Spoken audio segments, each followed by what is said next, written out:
3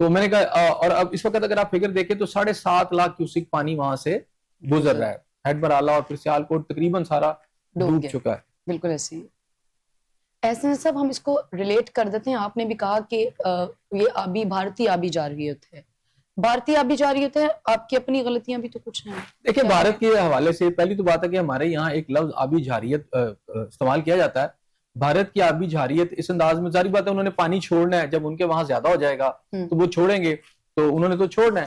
لیکن اس صورتحال کے اندر سب سے بڑی آبی جارحیت جو ہے ہمارے اداروں نے, ہمارے جو کرپٹ لوگ ہیں انہوں نے اپنے ساتھ کی. ایک تو یہ کی کہ جناب یہاں کوئی ڈیمز نہیں بنائے, یہاں انہوں نے کوئی پانی کے ریزروائرز نہیں بنائے, بڑے بڑے گڑھے کھود دیتے سرحد کے ساتھ, راوی کے ساتھ ساتھ اور خاص ایریاز کے اندر, تو پانی ان کے اندر بھی سٹور ہوتا رہتا. یعنی آپ کے پاس کئی طریقے ہیں پانی سٹور کرنے کے. اور آپ کو پتا ہے کہ یہاں روڈا نام کا ایک پروجیکٹ لگا اور آج بھی چل رہا ہے, اور اس کے اندر صورتحال دیکھ لیں کہ آپ کو بڑے سبز خواب دکھائے گئے کہ جناب یہاں پر ایک روڈ بنائی جائے گی, وہ بند کا کام کرے گی, یہاں 2 یا 3 بڑے ریزروائر بنائے جائیں گے, راوی میں جب فلڈ آئے گا تو اس فلڈنگ کے پانی کو وہ کنٹرول کریں گے, پانی ایک تو اس میں زیادہ آ جائے گا, پھر زیر زمین پانی کی سطح جو ہے وہ بہتر ہو جائے گی, پانی ہم سٹور کر لیں گے, سمندر میں جا کے ضائع نہیں ہوگا. اچھا, اس طرح کے بڑے خوشنما دعوے وعدے یہ روڈا کے جو لوگ ہیں کرتے رہے, اور اس کے نتیجے میں یہ اربوں روپے کے فنڈز بھی انہوں نے لیے ہیں, اربوں روپے مالیت کی, بلکہ کھربوں روپے مالیت کی سرکاری زمین بھی نہیں مل گئی. بڑی بڑی تنخواہوں پر یہ لوگ جو ہیں روڈا کے اندر لگ بھی گئے. یعنی وہاں ریٹائرڈ ایک ادارے کے افسران کو لگایا گیا, کوئی 7 لاکھ پر ہے, کوئی 6 لاکھ پر ہے. اچھا, انہوں نے آگے اپنے آگے خواہش و قارب کو وہاں لگا دیا. تو کرپشن کی خوب کہانیاں ہیں جو یہاں پر چل رہی ہیں, اور اس کے نتیجے میں یہاں کچھ بننا چاہیے تو آپ دیکھ لیں کیا صورتحال ہے. آج جب علیم خان صاحب سے سوال کیا گیا کہ جناب پانی آ جائے گا تو سیلاب جو ہے پھر اس کی کیا صورتحال ہوگی, تو انہوں نے کہا یہ فیصلہ تو اب دریا نے کرنا ہے یا پانی نے کرنا ہے کہ اس نے کس طرف جانا ہے, ہم ابھی کچھ نہیں کہہ سکتے, ہم تو نظر رکھے ہوئے ہیں. تو یعنی وہی بات ہے کہ جاگتے رہنا بھائیو, ہم پر نہ رہنا بھائیو. اتنی بڑی آبادی ہے لاہور کی, آپ سمجھے کہ 2-2.5 کروڑ کی آبادی اس وقت ہو چکی ہے. اگر ان آفیشیل فگر دیکھوں, آفیشیل فگر دیکھوں تو وہ 1.5 تک کہتے ہیں, 1.5 کروڑ تک سوری, اور ویسے یہ 2-2.5 کروڑ تک جا چکی ہے آبادی. اب 2-2.5 کروڑ آبادی کو آج کل جو فگر آ رہی ہیں آپ کے ریسکیو کرنے کے لیے, اچھا اس میں کچھ کشتیاں آپ کو نظر آئیں گی, ریسکیو کے افراد کی تعداد 500-600 سے زیادہ نہیں ہے. اور اگر اللہ نہ کرے اگر کوئی بڑا کلیمٹی ہو جاتی ہے, نیچرل ڈیزاسٹر ہو جاتا ہے, پانی آ جاتا ہے بڑی سطح پر, تو آپ کے پاس تو ابھی اس کو بچانے کا انفراسٹرکچر ہی کوئی نہیں ہے. بس آپ کے جو وزیر اور مشیر ہیں وہ میری آنیاں دیکھ کے میری جانیاں دیکھ, وہ جا رہے ہیں میڈیا کو لے جا کے وہاں دکھاتے ہیں 2-3 کشتیاں وہ دریا میں بہ رہی ہیں, وہ پھر وہ ان کو کہا جاتا ہے کہ آپ یہ بتائیں کہ ہم بہت الرٹ ہیں, ہم بہت کام کر رہے ہیں, ہم ریسکیو کے لیے پورے تیار ہیں. اچھا, اللہ نہ کرے پانی آ جائے تو پھر آپ ان کی پھرتیاں, ان کی آنی اور پھر ان کی جانیاں دیکھ لیجیے گا. اچھا, ابھی صورتحال یہ کہ ایک تو دہشت گردی کی ان اداروں نے, جہاں کرپٹ افسران نے, کہ آپ کے یہاں یہ اصل آبی دہشت گردی پاکستان کے ساتھ پاکستان کے جو اس طرح کے ادارے اور کرپٹ لوگ تھے انہوں نے کی اصل میں دہشت گردی. اب انڈیا نے جو دہشت گردی کی ہے وہ کیا ہے, وہ یہ ہے کہ انہوں نے اپنے ادھر پانی کو سٹور کرتے رہے, انہیں پتا تھا ہم نے یہ حرکت کرنی, جب پانی بہت زیادہ آئے گا تو ہم یہ اس کو کریں گے. حالانکہ وہ جیسے جیسے پانی بھر رہا تھا ان کی آبی جو ریزروائرز ہیں یا ان کے جو ڈیمز ہیں, تو ساتھ ساتھ اگر وہ نکالتے رہتے تو اتنی ہیوج کیپیسٹی میں پانی وہاں اکٹھا نہیں ہونا تھا, جن کو ایک دم جب آپ نے گیٹ کھولے ہیں تو وہ ایک بڑے بڑے ریلے آ رہے ہیں پانی کے نا. تو اگر وہ تھوڑا تھوڑا کھولتے رہتے اور تھوڑا تھوڑا جو ہے یہاں سے آرام سے جاتا رہتا اس سارے ٹائم کے دوران, جب انہوں نے ریزروائرز کو بھر لیا, اپنے ڈیموں کو بھر لیا ہے, اگر وہ تھوڑا تھوڑا پانی ساتھ ساتھ ریلیز کرتے رہتے تو یہ سچویشن پاکستان میں ڈیولپ نہیں ہونی.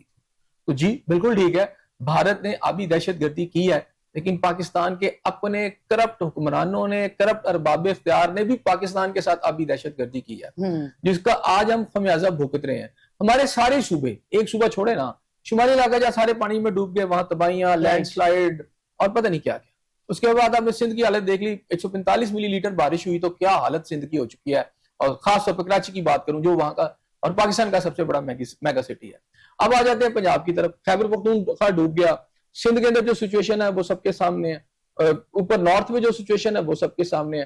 اب یہاں پر دیکھ لیں کہ آپ کے 3 دریاؤں میں پانی آیا ہے, تو آپ کے پاس کوئی سسٹم ہی موجود نہیں ہے, اس پانی کو آپ نے ٹیکل کیسے کرنا ہے؟ ایسے صاحب ہمیں یہ سننے کو مل رہا ہے کہ چونکہ نیچرل ڈیزاسٹر ہے, اب جو قدرتی آفات ہیں ان سے نمٹنے کے لیے جو اقدامات ہیں, جو پالیسیز ہے, وہ اداروں نے ہی متعین کرنی ہے. چونکہ ہم سنتے ہیں کہ NDMA نامی ایک ادارہ بھی ہے, وہ کس بلا کا نام ہے, صرف اس کا کام الرٹ جاری کرنا ہے. ہم نے تو اس کو میں تو خبروں میں ہی دیکھا ہے یا تصویروں میں دیکھتا ہوں بس, اور تو مجھے این ڈی ایم اے نام کا کوئی ادارہ پاکستان میں ورکنگ کرتا تو نظر نہیں آتا. ہاں بریفنگ دے دیتے ہیں, بڑی اچھی بریفنگ دیتے ہیں, انگریزی بڑی اچھی بولتے ہیں, وہاں جا کر بڑا اچھا بتاتے ہیں اور یہ بتاتے ہیں کہ انتظام آپ نے خود کرنا ہے. آپ دیکھیں کتنی بدقسمتی ہے, جو سائرن بجائے جا رہے ہیں وہ ایسے لگتا ہے کہ 100-150 سالہ پرانا نظام ہے, وہ پکڑ کے وہ جو ہے اس کو گھماتے ہیں اور پھر آواز پیدا ہوتی ہے. یار آپ کو لیٹسٹ آج کے پاس اکوپمنٹ آ گئے, آپ کے پاس گیجٹس آ گئے ہیں, آپ کے پاس بڑے بڑے اسپیکرز ہیں, آپ ان پہ بھی کر سکتے ہیں. یعنی جہاں تک جو دنیا میں کہیں اس طرح نہیں کرتے ہوں گے یہ جو آپ سائرن بجاتے ہیں جس انداز میں, مجھے نہیں لگتا نا انڈیا پاکستان کے علاوہ, انڈیا میں بھی میں نے نہیں دیکھے, دنیا میں کہیں اس طرح سائرن بجائے جاتے ہیں یہ جو سائرن بجاتے ہیں. یعنی انہوں نے کوئی کام ہی نہیں کیا. شاید یہ انگریز دور میں یہ سائرن بجاتے ہیں نا, کہیں انگریز دور سے ان کے پاس آ گئے اور یہ ابھی تک یہی چلائے جا رہے ہیں, اور جو بجٹ آتا ہے, جو فنڈز آتے ہیں, یہ کھا پی جاتے ہیں. اچھا ابھی صورتحال یہ ہے کہ دعوے بڑے ہیں. اچھا اب اس میں خواجہ آصف صاحب میرا خیال ہے بڑے اچھے طریقے سے آج انہوں نے بتا دیا, وہ وفاقی وزیر ہے, میں نہیں کہہ رہا, وہ کہہ رہے ہیں. یعنی اتنی کرپشن ہوئی ہے کہ جو آبی گزرگاہیں ہیں, خاص طور پر سیلابی اور فلڈنگ ایریاز جو ہیں, جو راستے ہیں, اچھا ان کے اوپر آپ نے تجاوزات, ہاؤسنگ سوسائٹیز ایک ایسا جال بچھایا ہے, اور کوتا جو اندیش جو لوگ ہیں, جو کرپٹ لوگ ہیں, جن کو صرف پیسہ چاہیے, انہوں نے کسی سسٹم کا لحاظ نہیں کیا. انہوں نے سوچا ہی نہیں کہ اندر ان لوگوں کو ہم بسا رہے ہیں, جب فلڈنگ آئے گی سارے ڈوب جائیں گے, انہیں اس سے کوئی غرض ہی نہیں ہے. چلو لوگوں کو تو نہیں پتا نا کہ یہ کیا ہوگا, یہ تو آپ کے ادارے تھے, اداروں نے بتانا تھا کہ یہاں کنسٹرکشن ہو سکتی ہے یا نہیں ہو سکتی.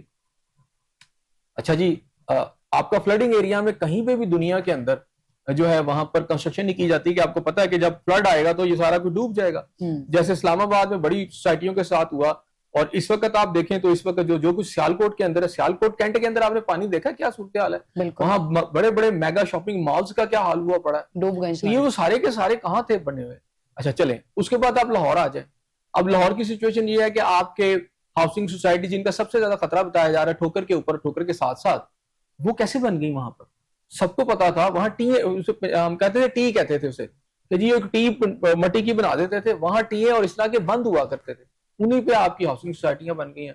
اب میں نام نہیں لینا چاہتا, لیکن آپ کی جو بڑی نام والی سوسائٹی ہیں وہاں پر ہیں, اور وہیں پہ سب سے زیادہ اس وقت پانی آ چکا ہے. اللہ نہ کرے اب 2 لاکھ یا 2.5 لاکھ کیوسک پانی آ جاتا ہے یا اور پانی اس میں چھوڑا جاتا ہے, تو چلے سیالکوٹ میں تو آپ کو نظر آتا ہے نا کہ کوئی نہ کوئی سسٹم ہے آپ کا پانی کا, کوئی کنٹرول کرنے کا, کوئی ریلیز کرنے کا. لاہور میں تو ہے ہی کچھ نہیں ہے. رائٹ, آپ کے جو پرانے بند تھے وہاں بادیاں آ چکی ہیں. آپ کے علیم خان صاحب بھی یہی کہہ رہے ہیں کہ جناب لاہور ویسا نہیں رہا. بھی اس کی اجازت کس نے دی؟ علیم خان صاحب کی اپنی سوسائٹیاں جو ہیں اس وقت سب سے زیادہ پانی ان کو خطرہ ہے, وہ دریا کے کناروں پہ بنی ہوئی ہیں, ایسے راستوں پہ بنی ہوئی ہیں جو آبی گزرگاہوں کے قریب ہیں, تو انہوں نے بھی وہ سارا کچھ کیا, مطلب اس میں خود بھی ملوث ہیں. تو اب یہ صورتحال ہے کہ آپ کے کرپشن اس ملک میں انتہا کی گئی ہے.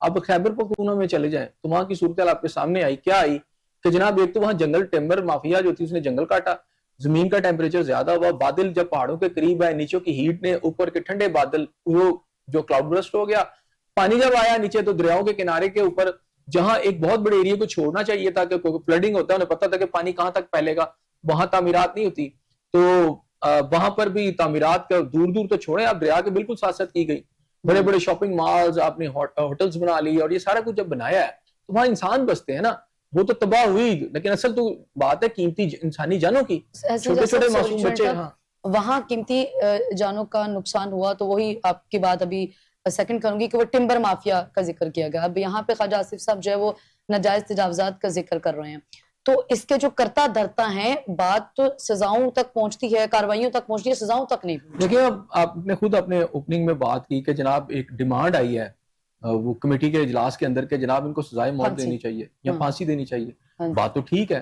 یہ ڈیزرو تو یہی کرتے ہیں, کیونکہ ان کی کرپشن کی وجہ سے, ان کی صفاقی کی وجہ سے جو لوگ یہ کرتے ہیں وہ باقی جو لوگ ہوتے ہیں ان کی جانیں جاتی ہیں. تو ظاہری بات ہے ان جانوں کے ضیاع کی وہ ذمہ دار ہیں. اب یہ تو نہیں کہ وہ لوٹ مار کریں, کھائیں پیئیں, باہر جائیدادیں بنائیں, ان کے بچے باہر پڑھیں, وہ جب اس طرح کی صورتحال تو باہر بھاگ جائیں. کسی نے تو ان کا احتساب کرنا ہے نا.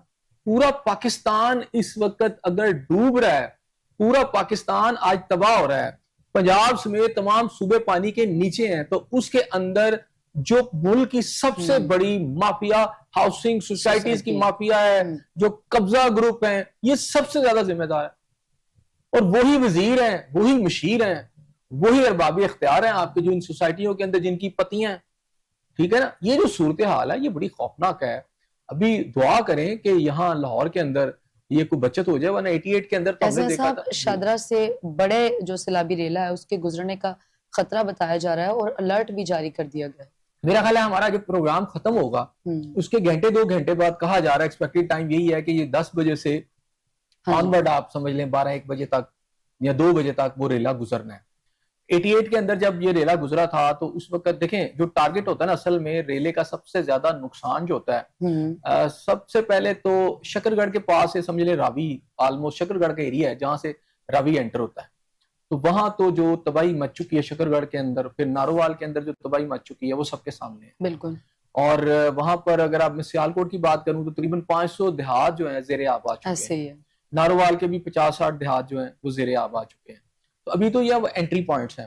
ادھر سے آپ ستلج دیکھ لیں تو ستلج کی بھی انٹری پوائنٹ سے لے کر آگے جو علاقے ہیں جس کے اندر آپ سمجھ, اچھا راوی نے اور تباہی آگے بھی مچائی ہے, جیسے شیخو پورہ ہے, اوکاڑا ہے, وہاں پر بھی مچائی ہے. اچھا اسی طرح ستلج جو ہے وہ مشرقی سرحد سے آپ کے تھوڑا سا راوی سے پہلے انٹر ہوتا ہے اور ذرا آگے جا کے جو ہے نا, لیکن وہ پنجاب کے اندر ہی ہے تو وہاں اس نے بھی تباہی مچا دی ہے. تو 2 بڑے دریا جو ہیں, اچھا ابھی ان دریاؤں کے اندر مزید پانی آ رہا ہے کہ ستلج سے نہریں جو ہیں 2 بڑی نہریں ہیں, اس میں ایک نہر جو ہے وہ یہ جو آپ کی بی آر بی نہر ہے لاہور کی, یہ بی آر بی نہر وہیں سے آتی ہے. ٹھیک ہے, یہاں جو لاہور کی دوسری نہر ہے وہ بھی اسی میں سے نکل کر آتی ہے. تو وہ کیا کرتے ہیں کہ جب وہاں پانی زیادہ ہو جاتا ہے تو وہ پھر اس نہر کے اندر بھی پانی چھوڑ دیتے ہیں. تو لاہور کو انٹرنلی نہروں کے اندر بھی پانی زیادہ, چلو یہ تو کنٹرول کیا جا سکتا ہے, دروازے ہیں وہ روک لیتے ہیں پانی کو تاکہ وہ نہر کے اندر پانی آئے ہی نہ. ایک تو طریقہ کار یہ ہوتا ہے کہ نہر کے اندر وہ پانی کو ہی روک لیتے ہیں, لیکن اگر وہ پانی زیادہ آ جاتا ہے تو ڈیفینیٹلی پھر انہیں پاس آن کرنا پڑے گا. لیکن وہ پھر ہم نے یہاں پر دیکھا 88 کے اندر صورتحال یہ تھی کہ راوی کے پل کے ساتھ ساتھ پانی تھا, اور پھر شدرہ کے اس سائڈ پر بلاسٹنگ کر لاہور کو بچانے کے لیے شدرہ کی طرف بلاسٹنگ کی گئی تھی, جس کی وجہ سے پھر شادرہ ڈوبا تھا اور درجنوں نہیں سینکڑوں جانیں جو تھی اس کے اندر گئیں. تو اب شادرہ جو ہے لاہور دیکھیں ایکسپینشن اس کی ہاؤسنگ سوسائٹیوں کی دونوں طرف, اس طرف بھی دیکھ لیں اور ادھر ٹھوکر تک آپ دیکھ لیں. اور ایون مجھے لگتا ہے کہ بارڈر کے پاس تک آپ کی سوسائٹی چل, ڈی ایچ اے دیکھیں تو کوئی جگہ انہوں نے نہیں چھوڑی. مجھے لگتا ہے کہ کسی دن جا کے ڈی ایچ اے والے ادھر والے ادھر والے آمنے سامنے کھڑے ہو کے ایک دوسرے سے سلام دعا کریں گے. تو یہ جو آپ کی ہاؤسنگ سوسائٹی کی مافیا ہے نا, انہوں نے نہ صرف آج ملک کی ایگریکلچر کو برباد کر کے رکھ دیا, بلکہ جو خیبر پختونخوا کی بات نہیں کروں گا, خاص طور پہ اس وقت پنجاب کی بات کروں گا, تو پنجاب کے اندر تو ہاؤسنگ سوسائٹی نے ایگریکلچر بھی آپ کا پورا لینڈ جو ہے وہ تباہ کر کے رکھ دیا ہے. اور آج اگر فلڈنگ آ رہی ہے تو اس کے اوپر بھی جو راستے ہیں دریا کے, جو نالوں کے راستے ہیں, وہاں پر ہاؤسنگ سوسائٹیز بن گئی ہیں, وہاں قبضے کر لیے گئے ہیں, ان راستوں کو روک دیا گیا. اب ظاہری بات ہے پانی نے تو اپنا راستہ بنا کے رہنا ہے, وہ اپ سٹریم سے پانی آ رہا ہے اور اتنی بلندی سے پانی آ رہا ہے, اس نے پریشر سے آنا ہے, اس نے تو آگے جو بھی چیز کھڑی ہے اور اس کی طاقت تو کیا آگے تو کوئی نہیں کھڑا ہو سکتا, تو اس نے تو بہا کے لے جانا ہے. اب یہاں پر روڈا والے ایک کہا کرتے تھے کہ جناب جی ہمارے پاس بڑا ایک منصوبہ ہے کہ جی وہ باہر کے جو لنڈن کے اندر بھی تو دریا ہیں, اور پھر وہ کیا کہتے ہیں برٹن کے اندر بھی اور فرانس کے اندر بھی, تو دریاؤں کو انہوں نے کنٹرول کر لیا ہے کہ مضبوط دونوں طرف بند اٹھا کے ان کے کناروں پر کنکریٹ کے, تو انہیں جو ہے کنٹرول کر لیا. اوکے آپ نے کنٹرول کر لیا, تو کدھر ہے وہ بند ابھی؟ اچھا جی روڈ بننی تھی جی, وہ روڈ کدھر ہے جی؟ اچھا جی ریزروائر بننے تھے جی, reservoir. Chairman N D M A صاحب بھی کل کہہ رہے تھے کہ ہمارے پاس جو ہے وہ بڑا جدید قسم کا کچھ سسٹم ہے. وہ بتا رہے تھے کہ جیسا چین نے جو ہے وہ سسٹم متعارف کروایا, ہمارے پاس بھی ویسا سسٹم ہے. ان کے سسٹم کی حالت یہ ہے کہ انڈیا کی مہربانی ہے کہ انڈیا نے ان کو بتا دیا ہے الرٹ جاری کر دیا. اگر وہ الرٹ نہ جاری کرتے تو بس پھر ان کا آپ کو کوئی اندازہ نہیں. لوگ سوئے رہے تھے اور انہوں نے کہا تھا ہمیں تو پتہ نہیں چلا, انڈیا نے آبی دہشت گردی کر دی. انڈیا نے آبی دہشت گردی کی ہے.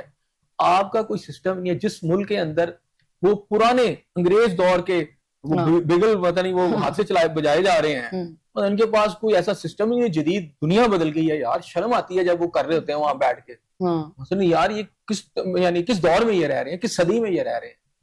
ٹھیک ہے نا, تو یہ ان کی صورتحال ہے. پھر آپ کی اس وقت پانی کو دیکھنے کے لیے ڈرون ٹیکنالوجی موجود ہے. ہاں جی. اچھا ڈرون ٹیکنالوجی جو ہے, ابھی مجھے بتائیں ریسکیو آپریشن کے اندر لاہور کے اندر کتنے آپ کو ڈرون نظر آئے ہیں جو آ کے بتا رہے ہیں راوی کے اوپر سے گزر رہے ہیں, بستیاں دکھا رہے ہیں کہ اتنی بستیاں ڈوب گئی. کتنے پرائیویٹلی لوگ ہیں جو ہمارے میڈیا کے لوگ ہیں, ان کے اپنے کو ڈرونز ہے تو وہ تھوڑا بہت دیکھ رہے ہیں وہ ٹیکنالوجی کدھر ہے. ٹھیک ہے, اور چند کشتیاں آپ نے راوی میں کر دی, 500 افراد, بھائی کتنا کر سکیں گے. اب وہ آپ کا خیبر پختونخوا سمیت اگر پنجاب کے اندر باقی جگہوں پر دیکھے تو وہاں سیالکوٹ فوج آ گئی ہے وہاں پر. تو کیا یہ سارے کام جو ریسکیو آپریشن تھا جو کہ آپ کی سول اداروں کے کام ہیں, مطلب ہر جگہ آپ نے فوج کو ہی بلانا ہے؟ آپ کس چیز کی مار ہیں آپ کا کیا کام ہے پھر؟ آپ یہ اربوں خربوں روپے کے بجٹ کھا جاتے ہیں. ابھی کل آپ نے دیکھا سول ادارے ڈیمانڈ کر رہے تھے کہ جناب مراد بڑھائیں جی, ہمیں بھی پیسے دے جی, جو ہم سے جو آپ آپریشن کرواتے ہیں یا ہم سے جو سیکورٹی کی ڈیوٹی لیتے ہیں. آلریڈی اتنے خربوں روپے کے فنڈ یہاں دوڑ لگی ہوئی ہے کہ کون کتنے فنڈ کھاتا ہے, کس کو کتنے فنڈ ملتے ہیں. ان کو تو انفراسٹرکچر آپ کا کہیں ہے ہی نہیں پورے Punjab. I am sorry to سے کہ راوی والے کے جو آپ کے راستے ہیں وہاں کون سا ڈیم ہے, کون سا ایسا ریزروائر ہے کہ جو اس وقت پانی انڈیا سے راوی میں داخل ہوا ہے, اور سب سے آگے آپ کا سب سے بڑا شہر لاہور ہے, میگا سٹی ہے. اس کو بچانے کے لیے کوئی ڈیم بنا ہوا ہے, کوئی ریزروائر بنے ہوئے ہیں, یا آپ کو بچانے کا کوئی انتظام ایسا ہے؟ مطلب وزیر اور مشیروں کی بس وہ لگی ہیں, وہ یہی پانی ڈیم میں سٹور ہو کے ایسے سب آپ کی زراعت کی ترقی کا باعث بن سکتا ہے, لیکن ایسا کوئی سسٹم ہی نہیں ہے. ڈیفینیٹلی دنیا میں جہاں پر اس طرح کے اور اپنے زراعت کے حالات آپ دیکھیں کیا ہیں. ہاں, تو آپ کو پتا ہے کہ انڈیا نے بھی تو پانی سٹور کیا ہے نا, رائٹ, انہوں نے چھوڑا ہے نا, تو آپ بھی سٹور کر لیں. آپ کو بھی زیادہ ہو تو آپ بھی آگے چھوڑ دیں. آگے آپ کے ڈیم چاہیے تو آپ کراچی تک اور سندھ گینڈ تک آپ ڈیمز بنا سکتے ہیں, کیوں نہیں بناتے؟ یہ اربوں خربوں روپے کے پیسہ کہاں جاتا ہے؟ پھر آپ کو بتایا میں نے کہ صرف یہ سمپلی طریقہ نہیں, اور بہت سارے طریقے ہیں. جیسے پورے شہر کے اندر آپ واٹر ہارویسٹنگ کرتے ہیں, ہر بلڈنگ کے ساتھ آپ نیچے کنویں بنا دیتے ہیں تاکہ اگر بارش ہو, شدید بارش ہو گئی ہے تو وہ جو آپ کا جو ہارویسٹنگ کرتے ہیں اس سے پانی نیچے سٹور ہو جاتا ہے.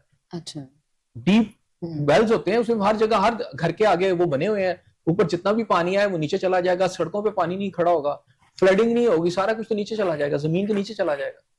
آپ کے اوپر سے جو پانی گزر رہا ہے, کیوں نہیں کیا آپ نے؟ آپ کی جو پلاننگ ہے, جو آپ کہتے ہیں جی سٹی پلاننگ کہہ لیں یا ٹاؤن پلاننگ کہہ لیں, وہ کدھر گئی؟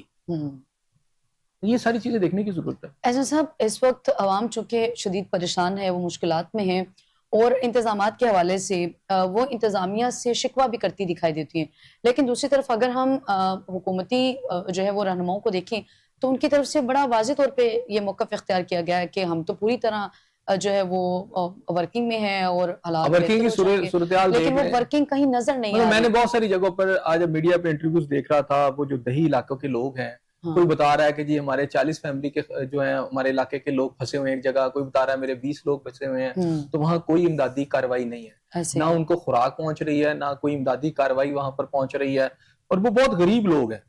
ٹھیک ہے, چلیں لاہور والوں کی کوئی سن لے گا, تو ان کی تو کوئی سننے والا نہیں ہے. وہاں کون کیا ہے بتائیں نا ذرا مجھے. وہ پھنسے ہوئے ہیں, اور وہ یہ کہہ رہے ہیں کہ مثال ہے کہ اگر 2 دن انہیں خوراک اور مزید کوئی ان کی مدد نہ کی گئی اور پانی زیادہ آ گیا تو یہ ہمارے لوگ ڈوب جائیں گے. تو یہ بہت بڑے سانے جو ہیں وہ رونما ہوں گے. مثلا آج آپ ٹی وی پہ آ کے آپ کے وزراء جو ہیں وہ 4 وزٹ کر کے بتا رہے ہیں ہم بڑے الرٹ ہیں جی, چلے جی سی ایم صاحب بھی چلی گئی, واہ واہ بڑا زبردست ہو گیا, جاپان سے یہ وہ چلی گئی ہیں. مجھے یہ بتائیں, اس لاہور کو بچانے کے لیے آپ کا روڈا کا جو پلان تھا سارا, آپ نے پورا وہ ایریا جہاں پہ زراعت ہوا کرتی تھی, لاہور کو سبزیاں, لاہور کو پھل ملا کرتے تھے, اور وہ سارا طرف لاہور کے ایک بہت بڑی گرین بیلٹ اس کو کہہ لیں, ٹھیک ہے نا, گرین ایریا تھا, وہ کہاں چلے گی ساری؟ آج آپ نے اب یہ پورا کا پورا روڈا جو ہے وہ راوی جو آپ کا بیسن ہے یا راوی کا جو بیڈ کہہ لیں اس میں بننا ہے. تو اگر وہاں فلڈنگ ہو جاتی کسی دور کے اندر بھی, جیسے کہ ابھی ہو گئی ہے, انڈیا نے پانی چھوڑ دیا, اور آنے والے دنوں میں آپ خود کہہ رہے ہیں کہ جی گلیشیئر جو ہیں زیادہ میلٹ ہوں گے, اس سال سے اگلے سال اور زیادہ ہولناک ہوں گے, اس سے اگلا سال اس سے زیادہ ہولناک ہوگا. ٹھیک ہے نا, تو اس طرح کی صورت کا ایک تو آپ کے یہاں پر ہوگا جی قحط سالی پھیل سکتی ہے, خشک سالی, کیونکہ وہاں کا آپ کا جو گلیشیئرز ہیں وہ پگھل جائیں گے. اچھا جی, وہ پگھل جائیں گے تو وہ جو پھر جو فلڈ آئے گا جو ابھی آ رہا ہے, ابھی ختم نہیں ہوا, یہ آپ یہ نہ سمجھیں گے آج رات گزر جائے گا اور وہ ریلا دوبارہ آ جائے گا. وہ ہو سکتا ہے اس کے بعد اگلا جو آئے وہ اس سے بھی زیادہ ہو, کیونکہ بارشیں تو نہیں بند ہو رہی انڈیا کے اندر بھی, اور لاہور میں بھی اور ارد گرد و نواح میں بھی ابھی کل بارش ہوئی ہے. ٹھیک ہے, تو یہ جو بارشیں ہو رہی ہیں ساتھ یہ قدرتی آفات آ رہی ہیں, آپ کی تیاری کیا ہے, آپ نے کیا کیا ہے؟ بالکل ایسا سب اگر تو ان کے پاس نہ تو کوئی انتظامات ہے نہ وہ سسٹم ہے, پتہ نہیں سسٹم فعال نہیں ہے یا سسٹم ہے ہی نہیں ہے, تو پھر اس سے نمٹا کیسے جائے؟ ابھی آپ نے بھی کہا کہ خطرہ بھی ٹلا نہیں ہے, ہو سکتا ہے ریلا بھی گزر کے جائے پھر دوبارہ سے وہ آ جائے, تو پھر اس سے کیسے نمٹا جائے؟ بار بار آپ کو کہہ رہے ہیں, عوام کو تو بار بار کہہ رہے ہیں کہ جاگتے رہنا بھائیو, ہم پہ نہ رہنا بھائیو. عوام دیکھیں, ہم کہتے ہیں جو کچھ کر سکتے ہو آپ کر لو اپنے آپ کو, یعنی ابھی یہ کہہ رہے ہیں کہ جو کچھ آپ کر سکتے ہیں وہ خود ہی کریں آپ. آپ زیادہ سے زیادہ کیا کر لیں گے, کوئی پھنسے ہوئے لوگ ہوں گے, کچھ چھوٹے موٹے ریسکیو آپ کر لیں گے, کچھ 4 بندوں کو بچا لیں گے, کچھ 6 کو بچا لیں گے, بس یہی کچھ ہوگا. اور اس پہ کہا جائے گا جی ہم نے تو بہت کوشش کی تھی, نہیں بچا سکے. یہ جو قائمہ کمیٹی میں یہ تجویز دی گئی ہے کہ جو آبی گزرگاہوں ہیں ان پہ قبضہ کرنے والوں کو پھانسی دی جائے, سننے میں ایسا بڑی اچھی تجویز ہے, لیکن پورے ملک میں ہم دیکھتے ہیں, اب ذکر بھی کر رہے تھے, کوئی بھی صوبہ اٹھا کے دیکھیں, ہر صوبے میں کرپشن کی ایک الگ ہی داستان ہے. پورے ملک میں جو سوسائٹی مافیا, قبضہ مافیا قابض ہے, اگر آپ کی یہ تجویز ہے اس پہ عمل ہوتا ہوا کہیں دور, میں کہتا ہوں آپ نہ دیں پھانسی, 50% پہ آ جائیں, ان کی نشاندہی کریں, ان کا سراغ لگائیں اور انہیں گرفتار کر لیں, تو آپ کے آدھی پارلیمنٹ جو ہے خالی ہو جائے گی, چاہے وہ صوبائی اسمبلی ہے چاہے وہ قومی اسمبلی ہے. آپ کے آدھے سے زیادہ بیوروکریٹ گرفتار ہو جائیں گے, آدھے سے زیادہ پولیس افسران پکڑے جائیں گے جو ہر سوسائٹی کے اندر حصہ پتی رکھ کے بیٹھے ہوئے ہیں, اور آپ کو پتہ نہیں کون کون سے لوگ پکڑے جائیں گے. اچھی تجویز ہے, میں کہتا ہوں نہیں 100% کر سکتے, 50% اس کے اوپر جو ہے اس کی امپلیمنٹیشن کروا دیں. تو احسن صاحب جو یہ تجویز دے رہے ہیں, یہ پھر آپ نے بھی کہا کہ وہ وہی لوگ ہیں سارے, آپ صوبائی اسمبلی اٹھا کے دیکھ لیں, جا رہی ہے, تو یہ تجویز دینے والے کیوں دی جا رہی ہے؟ دیکھیں لوگ مر جائیں گے انہیں, اور مر بھی رہے ہیں. خیبر پختونخوا میں دیکھیں جس ملک کے اندر 800 سے زیادہ صرف خیبر پختونخوا کی فگر ہے ابھی تک جو آ چکی ہے. اچھا یہ بہت ساری آپ سمجھیں کہ یہ آفیشیل فگر صحیح نہیں ہے, اس لیے کہ آج بھی جو لینڈ سلائڈنگز ہوئی ہیں ان کے نیچے لاشیں پڑی ہوئی ہیں, نکالی نہیں گئی. بڑے بڑے پتھر ہیں, کیسے نکلیں گی؟ گھر کے گھر نیچے چلے گئے ہیں, کسی کو نہیں پتا, ان کی تو جو ہے کیلکولیشن ہی نہیں ہوئی. اچھا اسی طرح اب 800 پنجاب کے اندر جو صورتحال ہے, لوگوں کا پورا انفراسٹرکچر تباہ ہو گیا ہے, گھر جو ہے پانی میں بہ گئے ہیں, بڑے بڑے شادی ہالز بہ گئے ہیں. بلکہ آپ ہی نے مجھے پروگرام سے پہلے بتایا کہ سیالکوٹ کا آپ نے ذکر کیا کہ جہاں آپ کی پچھلے دنوں میرج ہوئی تھی, وہ شادی ہال جو ہے وہ سارا کا سارا پانی میں ڈوب گیا. تو اب دیکھیں نا کہ کتنا بڑا نقصان ہے کہ جن لوگوں نے اپنی زندگی بھر کی جمع پونجی لا کر ان ہاؤسنگ سوسائٹیز میں ان جگہوں پر لگائی, اب وہاں اگر ہاؤسنگ سوسائٹی نہیں بننی چاہیے تو اس کا فیصلہ ایک عام آدمی نے نہیں کرنا, اس کا فیصلہ تو حکومتی اداروں نے کرنا ہے. بالکل, اگر وہ انلیگل بنی ہے تو اس کے اندر وہاں کا کمشنر جو ہے وہ ملوث ہے, اس کا ڈپٹی کمشنر ملوث ہے, وہاں کا مثال ہے جیسے ایل ڈی ہے اس کے جو ارباب اختیار ہیں وہ ملوث ہیں, وہاں کے کوئی پولیس افسران ملوث ہیں اس کے اندر جنہوں نے اس کے اندر کوئی کاروائی نہیں کی جب نجائز قبضے ہو رہے سارا کچھ ہو رہا. تو اسی طرح بہت سارے اور لوگ اس میں ملوث ہیں, عام آدمی کا تو کوئی تعلق ہی نہیں ہے اس سے. اس نے آگے تو بیچارے نے پیسے دیے اور ایک اچھی زندگی اچھے کاروبار کے لیے یا تو گھر بنایا اور یا کوئی کمرشل آپ نے وہاں عمارت بنا لی, اب وہ تو ساری زندگی بھر کی جمع پونجی تو اس کی تو ڈوب گئی, ختم ہو گئی, برباد ہو گیا وہ تو. احسن صاحب ایک بڑی عجیب سی صورتحال چونکہ ہم اس ساری سچویشن میں ہم یہ بھی دیکھ رہے ہیں کہ جب الرٹ جاری کیا گیا ہے اور عوام کو اس چیز کے متعلق آگاہی فراہم کر دی گئی ہے, ابھی لاہور میں بھی جب الرٹ جاری ہوا تو ہم نے بہت سی ویڈیوز میں یہ دیکھا کہ لاہوری جو وہ پانی دیکھنے پہنچ جاتے ہیں, اور پھر اس کے بعد ہڈمرالہ کی صورتحال بھی کچھ ایسی تھی, لوگ اسی برج کے اوپر کھڑے تھے. اب یہاں پہ دیکھ لیں تو راوی کے اوپر لوگوں کا جمع غفیر ہے جی, آپ پانی دیکھنے کے لیے آئے ہیں. عوام کی کتنی ذمہ داری ہوتی ہے اور پھر ان کو کتنا ریسپانسبل ہونا چاہیے کہ جب آپ کو بتا دیا گیا ہے کہ پانی ہے, الرٹ جاری کر دیا, آپ پھر وہاں پہ پہنچ گئے. اچھا یہ بھی عوام کی طرف سے غفلت و لاپرواہی ہے کہ جب آپ کو پتا چل رہا ہے کہ فلڈنگ آ رہی ہے اور فلڈ جو ہے بڑا فلڈ ہے آ رہا ہے, تو آپ کو نہیں جانا چاہیے, چاہے جا کے آپ جو اپنے بچوں کو بھی لے جائیں, اپنی ایک بندہ اپنی بیوی کو بھی وہاں لے کے چلا گیا, معصوم بچوں کو بھی لے کے چلا گیا, تو وہ تو پھر باقی ذمہ دار تو ہے. مثلا سب سے زیادہ کسی انسان کے لیے جو امپورٹنٹ چیز میں سمجھتا ہوں وہ اس کا اپنا خاندان ہوتا ہے, اس کے بہن بھائی, اس کے ماں باپ, اس کے بیوی بچے, ان کو کسی بھی صورت میں اپنے کسی ایکٹ سے خطرے میں نہیں ڈالنا چاہیے. ان کی زندگیاں بڑی قیمتی ہوتی ہیں. آپ ان چھوٹے چھوٹے بچوں کو اٹھا کے موٹر سائیکلوں پر یا چلے گاڑیوں میں جا کے لے جا کے وہاں دیکھ رہے ہیں, تو آپ سے زیادہ بڑا بیوقوف کون ہے؟ ٹھیک ہے نا, یہ تو بالکل احتیاط کرنی چاہیے. اس میں میرا خیال ہے جو انتظامیہ کی طرف سے جو الرٹ جاری ہوتے ہیں لوگ عمل نہیں کرتے, تو واقعی ڈیفینیٹلی یہ بڑی کوتاہ اندیشی ہے. اور اس کے ساتھ ساتھ اگر آپ دیکھیں کہ ہاں یہ ضرور ہے کہ لوگ یہ چیک کرنا چاہتے ہیں کہ یار اگر فلڈنگ کتنی ہے اور کتنے ہمارے علاقوں کو ڈیمیج کر سکتی ہے, میرا خیال ہے وہ چیزیں پتہ چل رہی ہوتی ہیں. آج کل کا میڈیا موجود ہے, آپ نے دیکھنا ہے تو میڈیا پہ دیکھ لیں, اب کیوں جا کے اپنی جان کو جو اس میں رسک میں ڈال رہے ہیں. صحیح, آگے بڑھیں گے. احسن صاحب کراچی میں جو بڑھتے ہوئے جرائم ہیں ان کے حوالے سے بھی ہم بات کریں گے. ڈاکوؤں کا شہریوں کو لوٹنا اور پھر اس لوٹ مار کے بعد تشدد کرنا معمول بن چکا ہے. ہر روز ایک خبر ایسی ہوتی ہے کہ جس میں یہ بتایا جاتا ہے کہ کراچی کے فلاں علاقے میں جو ہے وہ ڈاکوؤں نے شہریوں کو لوٹا ہے, تشدد بھی کیا ہے, اور پھر اس طرح کے حادثہ جو ہے وہ کیوں رکنے کا نام نہیں لے رہے؟ کراچی جرائم میں کیوں سر فہرست ہے؟ جب کوتوال جو ہے اچھا, چوروں اور ڈاکوؤں سے مل جائیں, جب ارباب اختیار جو ہیں اپنی آنکھیں بند کر لیں, غفلت کی نیند سونا شروع کر دیں, جب ان ڈاکوؤں اور چوروں کے اوپر طاقتور لوگوں کے ہاتھ ہوں, جب وہ پکڑے جائیں, انہیں چھڑا لیا جائے, اور جب ان کے ڈیروں کے اوپر, ان کے سمجھے جو چودھریوں کے جو جگہیں ہیں حویلیوں میں, جب یہ ڈاکو جو ہے ان کو پناہیں دی جائیں, تو پھر اس طرح کی صورتحال کا سامنا ہمیں ہوتا ہے. اور وہاں جو کراچی کے اندر جس سطح کے اوپر اس وقت ڈاکے پڑے ہیں, مثلاً بیک وقت ہم نے دیکھا کہ ملکہ گلیاں ہیں تو ہر طرف ڈاکے پڑے ہیں, تو یہ سمجھ لیں کہ وہاں کا جو تھانے دار ہے, وہاں کا جو ایس ایچ او ہے, وہاں کا جو ایس پی ہے, وہ ایکولی ذمہ دار ہے. یہ کچھ وارداتوں کے علاوہ, بینگ کرائم رپورٹر میں بتا رہا ہوں آپ کو, کہ شاید کوئی باہر سے آ کے کسی ایریے میں کوئی واردات ڈال لے تو پولیس کو نہ پتا ہو, ورنہ عام طور پر جو وارداتیں یہ لوگ ڈالتے ہیں, یہ تو پولیس کی اس میں غفلت بھی ہو سکتی ہے, لیکن بہت ساری جگہوں پر ان کی سرپرستی بھی ہوتی ہے. اور وہ جو ڈاکو ہوتے ہیں وہ بار بار آ کے ریپیٹر ہوتے ہیں, بار بار آ کے وہی واردات کرتے ہیں, پکڑے بھی جاتے ہیں, ان کے ریکارڈز بھی ان کے پاس موجود ہوتے ہیں, کیمرے لگے ہوتے ہیں آج کل, آپ کو پتہ ہے سی سی ٹی وی کیمرے, ان میں ان کی شکلیں بھی آ جاتی ہیں, ان کو پکڑنا کوئی اتنا مشکل نہیں ہوتا. لیکن کیا کریں, اب کراچی کی آپ چھوڑ دیں, اب یہاں جو کچے کے ڈاکو ہیں, ٹھیک ہے نا, وہ دندناتے پھر رہے ہیں. اب کراچی میں مسئلہ کچے کے ڈاکوؤں کا نہیں ہے, کراچی میں پکے کے ڈاکوؤں کا مسئلہ ہے. بالکل, ہاتھ ڈالنا ہے تو پکے کے ڈاکو پکڑنے ہوں گے آپ, جنہیں پکڑنا پاسبل نہیں ہے. احسن صاحب, پولیس کا کردار اتنا کیوں تسلی بخش نہیں ہوتا, اتنا خطرناک کردار کیوں پولیس کا ہوتا ہے؟ اگر وہ لوگ جنہوں نے جرائم کی روک تھام کے اوپر اپنا ایک اہم کردار ادا کرنا ہے, اگر وہی ڈاکوؤں کے ساتھ مل جاتے ہیں یا انہیں ان کی سرپرستی حاصل ہوتی ہے, تو پھر عوام کا کیا کون؟ دیکھیں, آپ کو یہ سمجھنا پڑے گا, پولیس کا جو سسٹم ہے نا, یہ عام آدمی کے لیے, اس کی حفاظت کے لیے بنا ہی نہیں, بلکہ یہ اس کو دبانے کے لیے بنا ہے.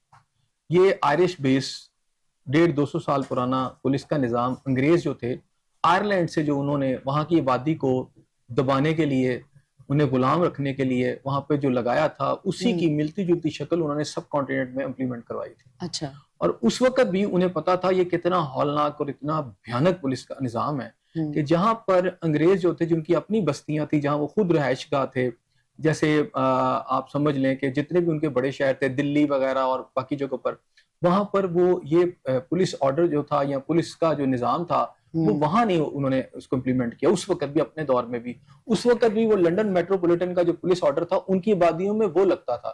باقی جتنا پولیس کا نظام تھا, باقی وہ کالوں کے لیے تھا, یعنی کالے اور بھورے جو لوگ تھے پورے سب کانٹیننٹ کے, ان کے لیے تھا. اور یہ جتنا کا جتنا پولیس کی جو ایک ڈپارٹمنٹ بنایا گیا تھا, اس کا کام تھا گورے کو سرو کرنا, اس کے مقاصد کو, اس کی حکومت کو برقرار رکھنا. اچھا, جب انگریز چلا گیا تو یہ جو نظام ہے وہ آپ کے جو بھورے یا کالے حکمران ہیں ان کے ہاتھ میں آ گیا. اب یہ نظام, اس کی پوری روح کو آپ کو سمجھنا پڑے گا. یہ روح ہے ہی نہیں عوام کے لیے, یہ تھوڑا بہت اس لیے کہ آپ نے ان کی چونکہ حکومت کو قائم رکھنا ہے, جس کو میں آپ کا ذکر کر رہا ہوں, تو اس کے لیے تھوڑا بہت لا اینڈ آرڈر کو بہتر کرتے ہیں. باقی یہ ہے کہ اگر ان کی توجہ, یہ ان کی اصل توجہ جو ہوتی ہے وہ ہے وی وی آئی پی ڈیوٹیز. انہوں نے اپنے صوبے کے سی ایم کو خوش رکھنا ہے, انہوں نے پرائم منسٹر کو خوش رکھنا ہے, انہوں نے اپنے آئی جی کو خوش رکھنا ہے, انہوں نے اپنے چیف سیکرٹری کو خوش رکھنا ہے. یعنی اوپر کی جو کلاس ہے اس کے مفادات کا تحفظ جو ہے معاشرے کے اندر, یہ ہے پولیس. اچھا, اس کے اندر ہماری ڈیبیٹ ہی غلط ہے کہ ہم یہ کہیں کہ ہم ان سے امید رکھیں کہ یار یہ نظام کو ٹھیک رکھیں گے, کیونکہ سب سے زیادہ جو کرپشن ہے باقی اداروں میں تو ہے سرکاری, پولیس کے اندر اپنی بہت بڑی کرپشن ہے. یہ ٹارچر کے ساتھ پیسے کماتے ہیں, انکاؤنٹرز کے ساتھ, جعلی انکاؤنٹر کے ساتھ یہ پیسے کماتے ہیں. میں اب یہ نہیں کہتا کہ سارے اس میں برے ہیں, اس میں بڑے اچھے اچھے لوگ بھی ہیں, ٹھیک ہے, لیکن وہ آٹے میں نمک کے برابر ہے. آج پولیس ڈپارٹمنٹ کے اندر آپ ریلیف لینے جائیں تو اس سے میرا خیال ہے نظام تو اب یہ کولیپس ہو چکا ہے. ہاں, اگر کوئی اچھا افسر آپ کو مل جائے, کوئی سی ایس پی افسر کو اچھا بیٹھا ہوا ہے, اور وہ بھی زیادہ تر وہ کرتے ہیں, میں انصاف بھی وہی کرتے ہیں, یہ تھوڑا بہت آپ کو ریلیف دے دیتے ہیں. کوئی اچھا بندہ بیٹھا ہوا ہے کسی سیٹ پہ, کوئی اچھا کوئی ڈی پی او ہے, کوئی اچھا ایس ایس پی ہے, تو وہ آپ کو کوئی ریلیف دے دے گا, آپ کو بیٹھنے کا بھی کہہ دے گا کہ یہ کرسی پہ بیٹھ جائیں, ٹھیک ہے نا. رہ گئے تھانہ اور پولیس کلچر اور جو پولیس کا رویہ, وہ 150 سال پرانا ہی ہے. صحیح. ایسا صاحب, ابھی ہم نے دیکھا ایک بل پاس ہوا اور اس میں جو ہے وہ مزید جو پولیس کے اختیارات ہیں اس میں اضافہ کیا گیا. ایس ایچ او کو یہ اختیارات بھی دیا گیا جس کے اوپر احتجاج بھی کیا گیا کہ وہ 3 ماہ تک کسی ملزم کو جو ہے وہ اپنے پاس رکھ سکتے ہیں مطلب اسے عدالت تک رسائی نہیں دے سکتے. تو پہلے ہی آپ کو لگتا ہے کہ آلریڈی اتنے اختیارات ہیں پولیس کے پاس کہ جرائم کی کمی میں ان کا کردار نہیں ہے لیکن اس کے بڑھاوے میں ان کا کردار ہے؟ یہ ڈریکونین قسم کے لاز ہیں. اچھا آلریڈی آپ کے پاس پولیس کے پاس بہت زیادہ طاقت ہے, اور یہ مزید جو ہے آپ اسٹیٹ کو شاید ڈیموکریٹک نہیں رکھنا چاہتے. اچھا آپ اس نام کے اوپر کہ جی دہشت گردی اور لاز پہ لاز بناتے چلے جا رہے ہیں. اصل میں آپ کو ضرورت ہے اپنے کورٹس کے نظام کو ٹھیک کرتے, آپ کو ضرورت ہے کہ اپنی پولیس کے تفتیش کے نظام کو درست کرے. مگر جہاں پولیس جھوٹی چلانوں کے اوپر 2,24,000 کیسز کے بارے میں, چلانوں کے بارے میں جھوٹ بولتی ہے, اپنے افسران کو ماموں بناتی ہے, جہاں پر اس وقت آپ کو پتہ ہے کیا صورتحال ہوئی ہے کہ جب ملزم پکڑے نہیں جاتے, اور بہت سارے مقدمات میں جو ابھی میں آپ کو بتا رہا ہوں, مجھے ایک سی سی ڈی کے افسر نے بتایا, کہتا ہے ہمیں بہت بڑا مسئلہ آ گیا ہے. اچھا کہ ہم بندہ ڈھونڈتے ہیں کہ جی اس کے اوپر کتنے ایف آئی آر ہیں, جب وہ لے کر آتے ہیں تو کئی مقدمات میں پتہ چلتا ہے کہ اس نے تو کوئی واردات ہی نہیں کی, یہ تو کوئی نشہ ہی تھا. ٹھیک ہے, اس کو پکڑا اور اس کیس میں انہوں نے ڈال کے چلان بھر کے بھیج دیا. اب اصل میں اصل ملزم تو ہے ہی نہیں ہے, تو ملزم تو کہیں آزاد پھر رہا ہے. تو جب آپ نشئی جو آوارہ گردی کرتے لوگوں کو پکڑ کے سنگین مقدمات میں چلان کر کے جیلوں میں بھیج رہے ہیں, تو آپ اتنا بڑا جرم کر رہے ہیں. ایک تو یہ ہے کہ سائلین کے وہ سمجھیں کہ ان کے جو ساتھ جو ناانصافی ہوئی ہے, جو ظلم ہوا ہے, وہ تو اب ہمیشہ کو اس کو جو ہے نا سہیں گے. ملزم پکڑے نہیں گئے, وہ نکل گئے, مسلکہ سامان برآمد نہیں ہوا, جو بندہ گیا ہے وہ ویسے نشئی ہے, اسے پتہ ہی کچھ نہیں ہے, تو سمجھے کیس ختم. تو جب تک آپ اصل ملزم تک پہنچیں گے ہی نہیں تو پھر آپ جرائم کی روک تھام کیسے ممکن تو یہی وجہ ہے نا, کسی کو بھی اٹھایا اور چلان بھر دیا اور اسے ابھی میں نے کہا یہ ماضی میں بھی تھا اور اب بھی ہے کہ کبھی آپ دیکھیں پولیس جو ہے, یہ جو لاہور کی اگر میں بات کروں یا کراچی کے بہت سارے ایسے ایریاز ہوتے ہیں جہاں پر گھروں سے لوگ ناراض ہو کے آ کے بیٹھے ہوتے ہیں, آوارہ گردی کے چکر میں پکڑے جاتے ہیں, کوئی نشئی بیٹھے ہوتے ہیں, وہ آتے ہیں, ان کے گاڑیاں آتی ہیں, ان کو پکڑ لیتی ہیں, اور پھر وہ جو مقدمات ہوتے ہیں جن میں ملزم نہیں پکڑے گئے, وہ مفرور ہیں, ان کا کچھ پتہ نہیں چل رہا, یا انٹریس جو کیسز ہیں ان کے اندر وہ رکھتے ہیں, چلان بھرتے ہیں, ان کو اندر بھیج دیتے ہیں, وہ باہر آتے ہیں, ان کو پھر اگلے کیسز میں کر دیتے ہیں. یہ ایک ایسا ویشس سرکل ہے جو چل رہا ہے پاکستان. مقصد صرف چلان بھرنا ہے, جرائم کی روک تھام کے اوپر اپنا کردار ادا کرنا. کتنا رک گیا جرائم کی روک تھام؟ مجھے بتا دیں, سی سی ڈی بننے سے کیا لاہور میں ڈاکے نہیں پڑ رہے؟ اسی طرح ہی پڑ رہے ہیں. کیا فورسز کا کے بڑھانے سے جرائم کی روک تھام میں بھی کمی نہیں آئی؟ دیکھیں فورسز کے جو لوگ ہوتے ہیں نا, یہ کان بھرتے ہیں حکمرانوں کے. اچھا. کیونکہ اس سے جو اوپر کے ٹاپ کے لیول ہوتے ہیں انہیں فنڈز بڑے زیادہ ملتے ہیں. اچھا. دوسرا پھر ان کی ڈومیننس جو ہوتی ہے وہ زیادہ بڑھ جاتی ہے, اس کا جو ایریا وہ بڑھ جاتا ہے, کیونکہ وہ ڈپارٹمنٹ 4 فورسز اور بن گئی یا 6 اور بن گئی, تو اس کو تو وہ کہتے ہیں کہ اس کی اہمیت بڑھ گئی نا. وہ حکومت کو ڈراتا رہتا ہے کہ جناب یہ فورس نہیں ہوگی تو آپ کی حکومت نہیں چل سکے گی, نظام برباد ہو جائے گا, وہ اور فنڈ لیتا ہے. تو یہ جو فورسز کے طریقے سے آپ فنڈز لیتے لیتے اس مقام پر پہنچ گیا کہ آپ صرف لاز بنا رہے ہیں, فورسز بنا رہے ہیں, لیکن نیچے کوئی پوزیشن نہیں ہے. ایم ٹی کی صورتحال آپ دیکھ لیں, پولیس کا ایک ایم ٹی ڈپارٹمنٹ ہے, ایریا ہے, وہاں پچھلے دنوں بلکہ ابھی بھی یہ صورتحال ہے کہ وہاں اتنی ترقیاں دی گئی ہیں پولیس کے اندر, ریوڑیوں کی طرح بانٹی گئی ہے کہ وہاں کانسٹیبل جو ہیں وہ کم پڑ گئے ہیں, وہاں ان کے جو افسر ہیں وہ زیادہ ہو گئے. اچھا. یعنی جس نے کانسٹیبل جس نے کام کرنا ہے اور ہیڈ کانسٹیبل نے کرنا ہے, اچھا وہ کم پڑ گئے ہیں, جس نے آرڈر جاری کرنے ہیں وہ زیادہ ہیں, وہاں افسران زیادہ ہو گئے.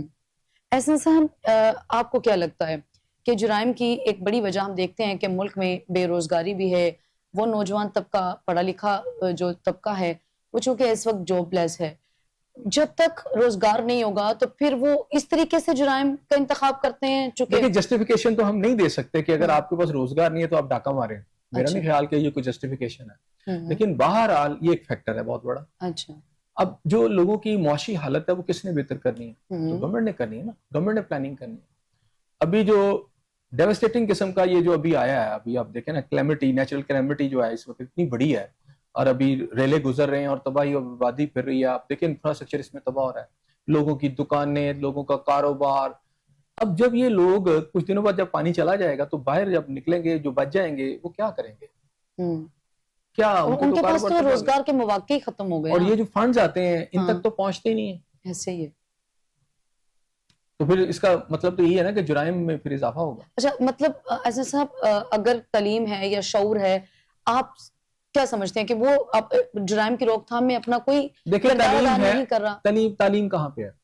جس ملک کے اندر 2.5 کروڑ چھوٹے بچے جو ہیں, جنہوں نے اسکول گوئنگ بچے جو ہیں, وہ اسکولوں میں داخل ہی نہیں ہو پا رہے. ٹھیک ہے, اور جہاں پر ہائر ایجوکیشن کی یہ صورتحال ہو گئی ہے کہ وہاں فیسیں لاکھوں میں چلی گئی، اور ایک آدمی جس کا بچہ چاہے بڑا ہی لائق ہے، اب اس کی سیلری بیچارے کی اپنی 60-70 ہزار ہے، یا اس کی جو انکم ہے مہینے کی وہ اتنی ہے، وہ اپنے بچے کو کیسے پڑھائے گا ان کالجز کے اندر، ان یونیورسٹیوں کے اندر؟ ہائر ایجوکیشن کے دروازے اس ملک کے جو وائٹ کالرڈ بندہ ہے اس پر تو بند کر دیے گئے. اچھا، ایسا پہلے نہیں تھا، کیونکہ یہ اسٹیٹ کی ذمہ داری تھی اپنے شہریوں کو جو ہے اچھی تعلیم اس سے. اسٹیٹ اس رسپانسبلٹی کی جگہ پر اب کاروبار میں لگ گئی ہے. ہیلتھ کو بھی اس نے کاروبار بنا لی ہے. اسٹیٹ نے جو ہے اس وقت آپ کی جو اسکولنگ ایجوکیشن ہے اسے بھی کاروبار بنا لیا. اس میں جو آپ کا ایجوکیشن کا جو پرائیویٹ طبقہ ہے وہ بھی جب یہ سارے کاروباری، یعنی یہ انسانی صحت جو ہے یہ ایک اہم آپ سے انٹیگرل پارٹ ہے کسی بھی سوسائٹی کا، اس کی ایجوکیشن. اس کو جب آپ نے کاروباری بنا دیا ہے تو وہ پھر اتنا مہنگا کاروبار بنا دیا ہے، اس میں آپ کی ایک بہت بڑی ڈراپ آؤٹ ہونے والے بچے یا ڈراپ آؤٹ ہونے والے جو اسٹوڈنٹس ان کی تعداد تو دیکھیں کتنی ہے. تو تعلیم تو ہے نہیں. ایسا سب جو آپ کا کچھ چند پڑھے لکھے لوگ بھی ہیں بھی آپ کے ملک میں، لیکن ایک المیہ یہ بھی تو ہے نا کہ چونکہ روزگار کے مواقع نہیں ہے وہ ڈگریاں لیتے ہیں اور وہ ملک سے باہر چلے جاتے ہیں. ملک سے تو وہ باہر جاتے ہیں جو کہیں سے پیسے اکٹھے کر لیں. اب جن کے پاس نہیں ہے وہ کہاں چلے جاتے ہیں؟ اسی طرح کے جرائم کی شرح میں تو اضافہ ہوتا ہے. ایسے کیا اقدامات کیے جائیں کہ جرائم کی شرح میں کمی آ جائے؟ یہ جو وسائل ہیں نا، سوتے جو ہیں جتنے بھی آپ کے ملک ہیں، ان کا رخ جو ہے نا یہ ملک کی جو ایلیٹ ہے اس کی طرف سے ہٹانے پڑیں گے اور ان کی طرف کرنا پڑے گا. سارا کھیل پیسے کا ہے. یہ جو بجٹ کے لیے پیسہ اکٹھا ہوتا ہے، جو آپ کا ایک جو طبقہ ہے نا یہ اس پر حاوی ہو گیا ہر طرح. اچھا، جب تک آپ ایسی پالیسیز نہیں بنائیں گے کہ ان سے وسائل کا رخ دوبارہ سے عام آدمی کی طرف نہیں کریں گے، پاکستان کے عام شہری کی طرف نہیں کریں گے، یہ ملک کے اندر تباہی جو ہے نا آپ کو نظر آ رہی ہے. یہ تباہی جو ہے صرف نیچرل نہیں ہے، نیچرل تو ہم کہہ رہے ہیں، یہ مین میڈ بھی ہے ساری. یہ انسان کا اس میں بہت بڑا عمل دخل ہے. تو جب انسان کا جو نیگیٹو عمل دخل ہے آپ اس کو ختم کریں گے، مثلا آج اگر آپ جو نالوں کے اوپر یہ جو آپ نے آبی گزرگاہیں جو ہیں ان کو بند کر دی ہے، اس پہ قبضے کر لی ہیں، اس کو جب تک کھلا نہیں کریں گے، اس کو نیچرل ہے کہ وہ پانی نے آنا ہے گزرنا ہے، تو آپ نے تو راستہ بند کر دیا ہے. تو یہ آپ نے کیا کیا ہے کہ مین میڈ ہے، انسان نے اس کو خراب کیا ہے. انسان جب تک اس کو ٹھیک نہیں کرے گا کیسے ٹھیک ہوگا؟ صحیح. ایسا سب جہاں اس طرح کی مشکلات ہیں ملک میں، دوسری طرف ہم یہ دیکھ رہے ہیں کہ ڈی جی خان میں دہشت گردی کا جو منصوبہ ہے وہ ناکام بنا دیا گیا ہے، اور قبرستان کے قریب جو نصب IED ڈیوائس ہے وہ بھی پکڑ لی گئی ہے. پہلے ہی ہم سیلابی صورتحال سے گزر رہے ہیں، پھر وہ دہشت گردی کا سامنا بھی ہمیں ہے. بالکل، جو دشمن ممالک ہوتے ہیں اس کے اندر وہ پھر ہر طرح فائدہ اٹھانے کی کوشش کرتے ہیں. پاکستان کے اندر جو ٹیررزم ہے کسی سے ڈھکی چھپی نہیں، اس میں بھارت ملوث ہے، اور پھر افغانستان کے راستوں سے یہ سب کچھ ہو رہا ہے. خاص طور پر جب فلڈنگ ہوتے ہیں تو اس میں ایک چیز یہ بھی اسپیکٹ دیکھیں وہ بڑھ جاتے ہیں دہشت گردی کے بھی نا، کہ وہ آسانی سے، ظاہری بات ہے آپ کی جو فورسز ہیں یا آپ کی جو نظام ہے، انتظامیہ جو ہے اس کی توجہ شاید دوسری طرف چلی جاتی ہے. اس دوران یہ جو ہے پھر ان کو ذرا تھوڑا سا لوپ ہولز ہوتے ہیں آپ کی سیکورٹی کے اندر، اس کا یہ فائدہ اٹھا لیتے ہیں اور پھر اس طرح کی حرکتیں کرتے ہیں. صحیح. بہت شکریہ احسن زیاں صاحب آپ کا. ناظرین، آپ کا پروگرام دیکھنے کا بہت شکریہ. فی الوقت مجھے اور احسن زیاں صاحب اجازت. کل پھر ملاقات ہوگی، سیم چینل سیم ٹائم. اللہ نگہبان.